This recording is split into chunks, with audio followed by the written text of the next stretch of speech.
sexuality in the astrological birth chart. This has been a big topic of study for me because I really wanted to dive in and see if we could really pinpoint indicators.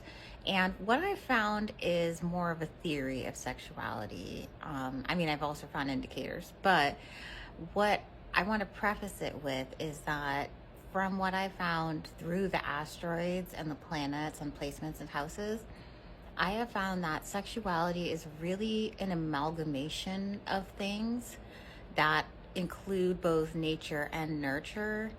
And also, because you cannot untie these things from one another, in a sense, sexuality itself kind of doesn't really exist, although it does exist, kind of in the way of like, what is love kind of thing. It's not something you can exactly describe. It's very amorphous. So I want to kind of start there because when I say this, I'm talking about, for example, the fifth house in astrology has to do with fun, romance, creativity, children, because we create children, bring them into the world. And that does speak to some aspects of sexuality because creation is such a huge part of energetic life.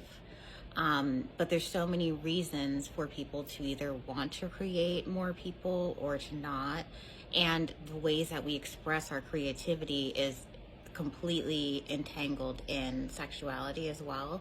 Then you have the eighth house that talks to intimacy, shared finances, but also like the dark kind of transformative traumatic experiences that we have that change us, because it is associated with Scorpio as well.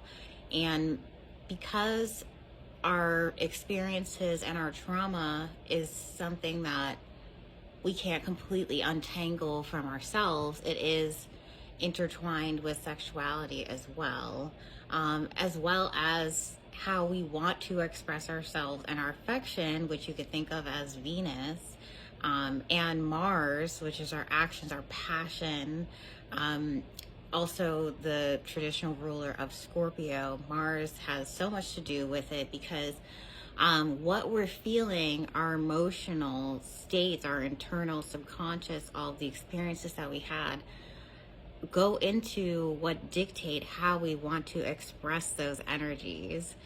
And because of that, then we also are now going into like the 12th house of subconscious and self-undoing and things like that, because a lot of times when we don't express ourselves truly and authentically is what leads to self-undoing a lot of times, and traumatic things and things like that. So in that sense, our subconscious is so heavily entangled in sexuality as well. But the 12th house, as we know, is associated with not seeing ourselves clearly, because it is a very nebulous place in the chart. And as all humans have all the houses, so we all have a fifth house, an eighth house, and a 12th house. And then the seventh house has to do with one-on-one relationships. And for example, Leo risings, we have Aquarius ruling our seventh house. That means that basically all Leo risings are going to have some innovative ideas and thoughts about relationships, which in any society is going to seem a bit different because it's always going to be innovative. And then having Pisces ruling our eighth house, Pisces is able to like reach its hands into the outer boundaries of feelings, and also related to Neptune and Jupiter in traditional astrology. So there's so much abundance of the type of emotional connection that we feel is possible, that just all Leo risings alone are going to have some of those attributes, and that's just one rising sign. So we all are supposed to have different views on relationships, on expressing ourselves emotionally, physically with others, on how we express our trauma and get our trauma out of ourselves, because to keep trauma in the body is very unhealthy. And all of those things go into sexuality. So That's what makes it so complex, and that's what I really love learning about it through the asteroids. And now I'm going to talk about some indicators that do, if you want to start looking to asteroids, I also offer asteroid readings. So if that's something that you're not ready to do yourself, you can absolutely come to me and get a reading that do point to, I guess, alternative sexuality, or a sexuality that's not going to be considered the norm for societal standards at the time. The asteroids do represent a lot of feminine energies, but both men and women have feminine energy, 50-50, you know. So it's basically, with us having these energies, all the energies inside us, there are indicators, because there are asteroids that relate to certain energies and certain stories that represent certain energetic patterns.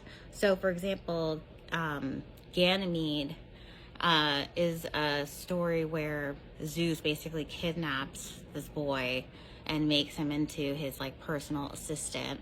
So that energy alone can speak to not only an abusive, inappropriate, like older type of power domination type of thing, but it can also speak to an altered energy involving like a sexual preference. Another one would be salacious. Just the word salacious does speak to a sexual nature. And remember, we all have these asteroids.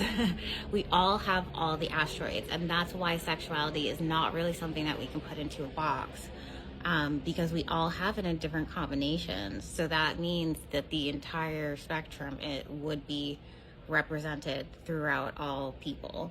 Another one is Sappho. Her story is that she was a poet on the island of Lesbos. And the fact that we still even have these words that relate in our day and age to the meanings gives so much power to that as well. Like the word Sappho and Sapphic, and then the island of Lesbos and lesbians. Like, we've given so much power to that. So that is another indicator. The meaning of Sappho is that it's harmony in relationships, but especially in a feminine nature. So it can be especially among women. And then it can go beyond that as well, depending on the placements and the degree and the signs. All of those things are taken into consideration, because again, we all have all these asteroids in our chart, and they, in the combination that we have them, they mean different things. Asteroid Kama speaks to our natural sexual desires just in general, because it does relate to I believe in Vedic astrology, a presence that had to do with sexual desire. Then there's also asteroid Karlova that has to do with deep repressed desires. There's also asteroid Bacchus. Bacchus is where we kind of indulge in a lot of feel-good activities, and we tend to overindulge, most likely because of suppressed emotions that aren't coming out. So that too is involved in sexual energy, because it has to deal with repressions. Even just Lilith being the dark feminine, repressed energies, because the feminine energy is very heavily tied to emotions, and emotions is what's really being oppressed in our society. And with that issue comes a lot of other repressions, because when you repress a society's emotions, it causes all kinds of problems, like Pluto having to do with intense situations and traumatic taboo topics that people aren't comfortable talking about. We all have Pluto in our chart. And so even on a societal level, those energies affect us. So in that sense, a lot of times, deep repressed desires for people in a society where sexual expression is very kind of tampered in one sense, that's going to be related to a lot of those things as well. And if you want an asteroid reading to learn more about your sexual energies and the combination of them, you can go to the link to the website in my bio.